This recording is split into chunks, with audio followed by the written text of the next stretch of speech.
Bueno, este es análisis de caso, un análisis de caso en realidad, es análisis de proceso diagnóstico. Te lo resumo así nomás. Bueno, esto en sí habla de cómo pensamos nosotros al momento de diagnosticar. Y en sí hay dos formas de diagnosticar. Existe la posibilidad de que veamos el patrón clásico. Ejemplo, síntomas clásicos de diabetes.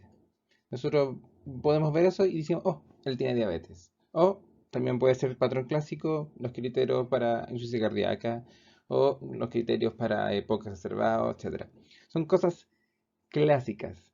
Generalmente se agrupan como síndromes y uno como que ve al paciente e inmediatamente piensa que eso es lo que puede ser.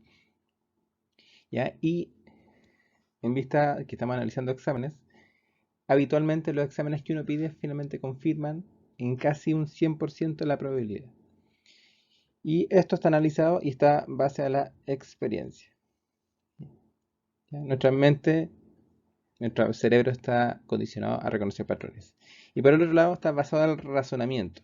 ¿Qué es lo que no puede pasar, por ejemplo, cuando llegue a un paciente con las tres líneas germinales bajas? Una famosa pancitopenia.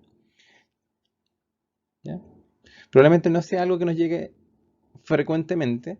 Entonces, nuestra mente no está adaptada todavía para reconocer el patrón solamente mirando el hemograma. Entonces empezamos a generar hipótesis. Y nuestra mente automáticamente genera un pool de hipótesis, de las cuales podemos estar más o menos seguros. Y eso es lo que se llama probabilidad pretest. El más estudiado es el pretest del síndrome coronario, por ejemplo.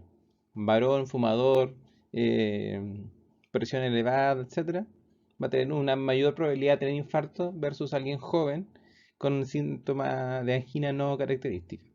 Es la probabilidad pretest. Entonces, ¿qué hacemos cuando no te damos seguro? Estamos en una hipótesis, pedimos un examen que nos va a aumentar o disminuir nuestra hipótesis. Entonces, por ejemplo, en el paciente coronario le pedimos un electro. Ahora, el problema es que el electro, nosotros no pedimos el papel y el electro dice sí o no. Salen un arte abstracto en el papel. Y ese arte abstracto nos dice si tiene o no tiene infarto en base a nuestra interpretación.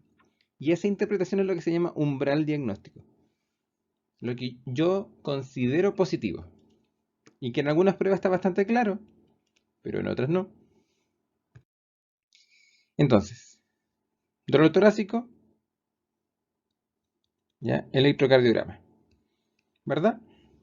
Entonces, si sale con supra, ¿ya? Voy a decir con toda seguridad que tiene un infarto, inicio terapia.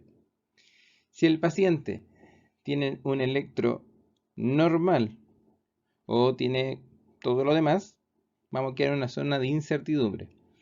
En esta zona de incertidumbre, y ahí nos vamos a adelantar al like ratio, yo puedo pedir más pruebas diagnósticas hasta estar seguro, porque las pruebas son aditivas. Por ejemplo, en síndrome coronario de nuevo, le pedimos, ¿qué le pedimos? Biomarcadores. Y el biomarcador me va a dar positivo o negativo según de nuevo, otro umbral. Pero si alcanza el umbral deseado, no vamos para allá. Si el paciente tiene un electro normal, biomarcador es negativo, nos vamos hacia el otro lado. Y esa es la idea del umbral diagnóstico. El riesgo de sesgo en estudio diagnóstico.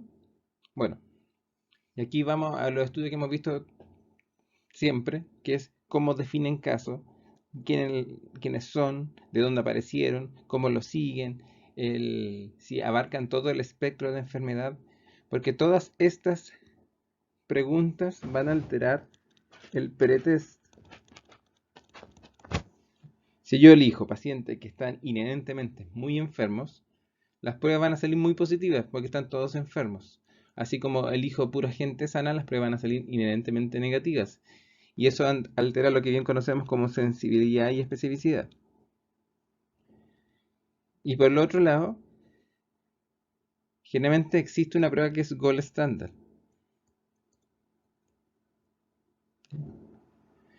que es mi examen inevitablemente se va a comparar con eso. Pero no le voy a pedir el gold standard a todo el mundo porque a veces el gold standard es de investigación y no es clínico. Entonces, hay primero que ver qué evalúa la prueba. Y se aplica para todos. Otro ejemplo puede ser en un TEP, pedirle una angiografía. Podría ser el gold standard, pero no le voy a pedir a todos. Porque no aplica para todos.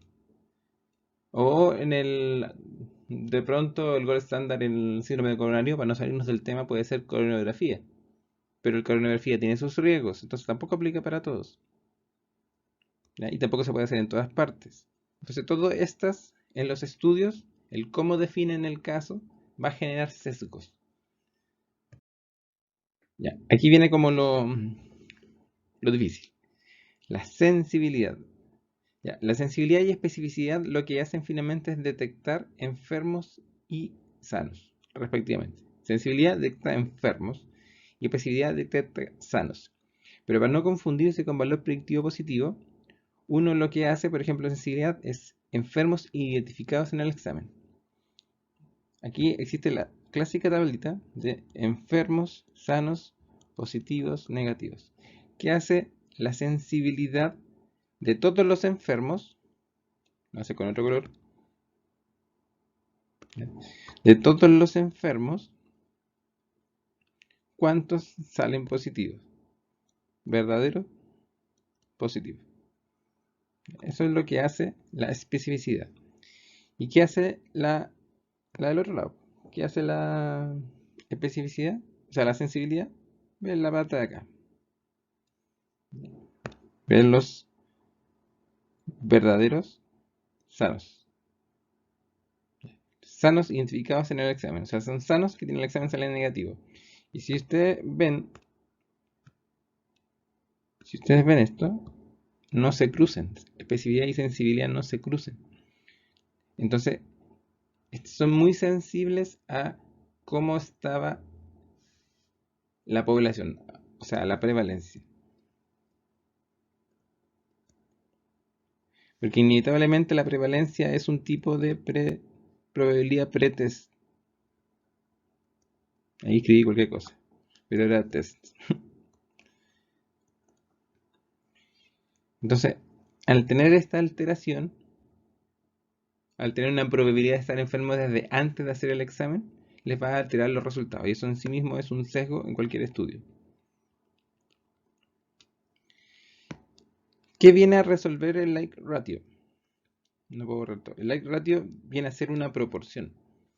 ¿Ya? Una proporción que muy simplificada es sensibilidad versus especificidad. ¿Ya? Observar enfermos versus la posibilidad de ver sanos. Y eso se puede, no solamente se puede obtener en cada prueba, le permite comparar con otros exámenes.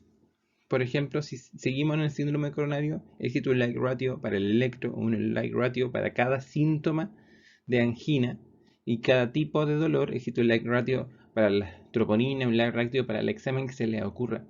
Y al ser una proporción, tienen características de una proporción. Se pueden sumar, se pueden restar, se pueden multiplicar. Y eso les va a aumentar o disminuir su probabilidad de efectivamente estar enfermo y alcanzar dicho umbral que hablamos al principio. Entonces, como le había mencionado, la sensibilidad tiene su pero. Depende de la prevalencia. Y la sensibilidad especificidad evalúa la prueba, no evalúa a los enfermos, directamente al menos. Entonces, al final del día, para la clínica no nos sirve, no nos va a ayudar a aumentar nuestra probabilidad de hipótesis. Solo vamos a ver que la prueba es buena o la prueba es mala. Para eso lo único que sirve es sensibilidad y especificidad. En cambio, el like ratio les va a dar valores independientes de la prevalencia, y al ser una tasa o una fracción, es totalmente comparable y se agrega a otros exámenes para aumentar la probabilidad. Y aquí viene el nomograma de Fagan. El nomograma de Fagan, ya resulta que esto de acá se puede calcular. Esto de acá, que es la probabilidad pretest, es la que yo estimo como probabilidad pretest. Paciente con dolor torácico lo estimo que tiene un 40% de pretest, le hago el examen y según como calculé yo el like ratio, me va a dar ¿Me va a aumentar la probabilidad o me va a disminuir la probabilidad de que efectivamente tenga un infarto? ¿Ya? Y aquí esta tabla simplemente es explicativa de qué tan útil o no tan útil puede ser. Entonces, en el ejemplo del libro, habla que quiero determinar según la escala de CIS si el paciente tiene o no tiene demencia. De forma arbitraria dijo que tengo una probabilidad pretest de un 20%. Entonces, yo puedo calcular el lag ratio. ¿Cómo se calcula? 64, porque el ejemplo del libro es con 5. 64 dividido el total, o sea, 345, me va a dar un número, y todo eso dividido los sanos, que son 2, dividido el total de sanos, que son 306. Eso es lo que están acá. Ya, esa razón me da 28, que es lo que está acá. Entonces yo busco el 28 en el normograma y me da ahí. Y simplemente del 20 al 28 lo proyecto y me da una probabilidad pretest de 90%. Y esto se puede hacer para cada escala, para cada número. ¿Ya? Esa es todo la utilidad del normograma. ¿Por qué uso el normograma? Porque esto se puede calcular matemáticamente, pero la fórmula es tan engorrosa que se inventaron calculadoras para hacerlo. Y quien no tiene calculadora usa el normograma.